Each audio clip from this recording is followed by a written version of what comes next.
Oke, teman-teman, terima kasih banyak sudah berkenan hadir di podcast kita hari ini. Terima kasih banyak. Jadi saya mewakili teman-teman dari kelompok saya dari Universitas Wijaya Putra mengajak diskusi teman-teman. Kita sebetulnya pesimis, kita resah. Kita pesimis melihat keadaan di Republik ini. Soal korupsi itu yang kita soroti. Jadi kami di Universitas Wijaya Putra kami merasakan karena kami ikuti banyak berita di negeri ini itu yang tajam itu kasus korupsi semakin banyak. Nah,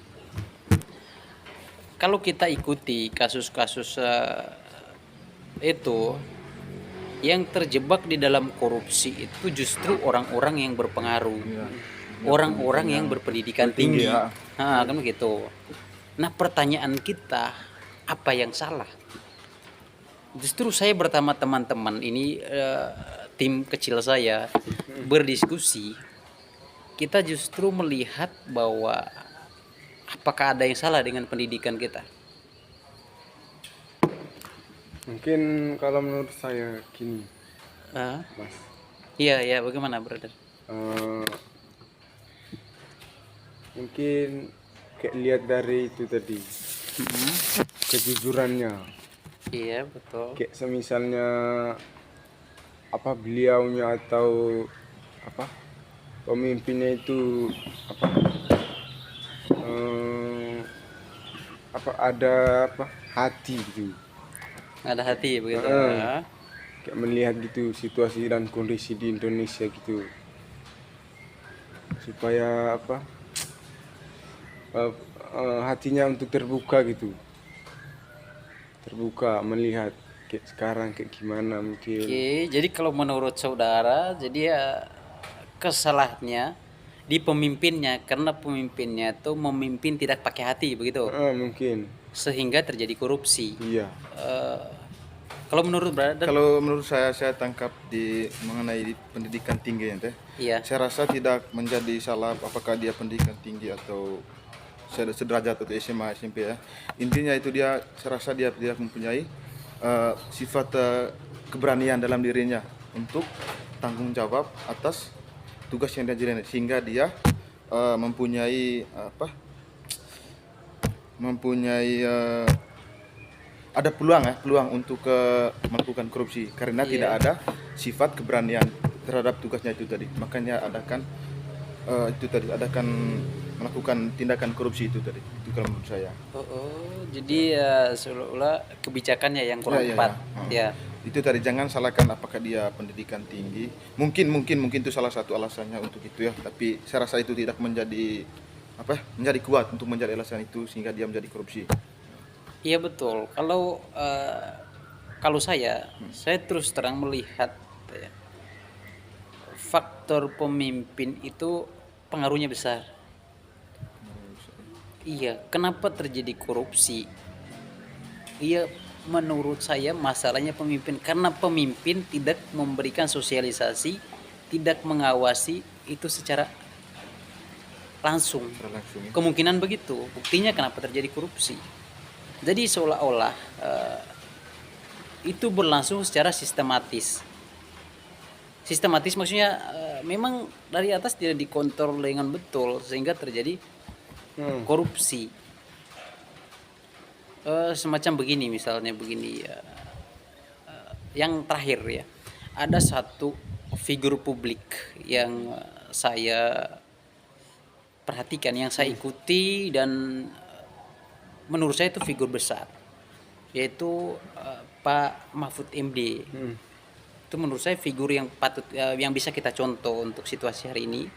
Dia itu mantan ketua MK, lalu sekarang dia menjabat sebagai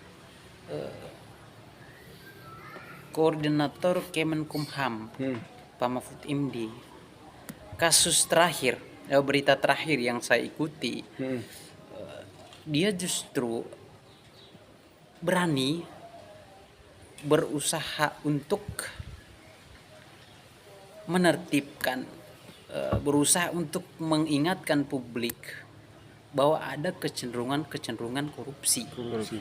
Contoh, saya kasih contoh. Ini berita yang terakhir. Dia mendeteksi entah melalui bawahannya, pegawai-pegawainya, entah intelijen atau bagaimana. Dia mendeteksi bahwa ada peredaran uang yang mencurigakan di Kementerian Keuangan, itu 300 triliun, jumlahnya besar. Dia mendeteksi, tapi dia sampaikan itu ke ruang publik bahwa ada potensi. Menurut saya dia adalah orang yang berani. Orang yang berani. Kenapa? Dia berani melawan arus. Karena kalau secara teknis itu bukan tugasnya dia, itu bukan bagiannya dia secara teknis. Tetapi secara etis dia memilih menyuarakan itu. Di situ saya melihat keberaniannya, lalu kepeduliannya terhadap republik ini. Dia merasa memiliki terhadap republik ini. Nah, kalau terus saya juga melihat bahwa dia adil. Adilnya apa? Adilnya dia berusaha untuk menunjukkan semacam moral pejabat publik. Sikap itu ya, keberanian atau kepedulian ya. Iya, dia tunjukkan itu. Kalau kita ikuti Pak Mahfud MD itu bagus. Saya sejauh ini saya mengikuti dan saya mengidolahkan pikiran-pikirannya termasuk cara-caranya. Nah, kalau misalnya tapi masih banyak kasus korupsi. Nah, kalau saudara maksudnya melihat bagaimana yang saudara amati situasi hari ini. Gini Bang, kan setiap orang berbeda-beda. Ya mungkin beliaunya melatih sejak kecil menanamkan sikap-sikap kayak gitu. Sikap moral ya. Lah mungkin kalau untuk mengatasi yang sekarang banyak orang yang banyak masih korupsi. Kalau menurut saya itu mungkin namanya itu peluang dia untuk korupsi itu banyak. Tapi solusi itu bukan kayak misalnya kita mencegahnya dia itu sedikit. Iya, mungkin gitu. Iya bisa, itu ya betul ya itu. Kalau saya justru melihat ya, sejauh ini terus terang saya pesimis, tapi saya bersyukur ya. Saya bersyukur di Universitas Wijaya Putra itu ada mata kuliah yang khusus mendiskusikan itu soal anti korupsi. Kita khusus di situ, jadi kita punya ruang. Kita terus terang bersyukur sekali. Jadi melalui podcast semacam ini kita bisa berdiskusi dengan pihak di luar, lalu nanti ini kita akan bikin ini semacam dalam bentuk dokumen video, nanti kita sebarkan ini. Itu mungkin semacam partisipasi kami untuk memberikan edukasi pada warga. Mungkin dengan hal-hal sederhana, kami merasa bahwa kami sebagai pemuda harus mengambil tindakan-tindakan ini sebagai kepedulian kami terhadap republik ini. Begitu. Jadi ya terus terang saya mewakili teman-teman panitia tim kecil saya dari Universitas Wijaya Putra mengucapkan terima kasih banyak atas partisipasi dari teman-teman sudah berkenan hadir di sini. Nanti kalau ada kesempatan kami undang lagi. Terima kasih banyak. Siap, makasih ya. Oke, sip. Terima kasih.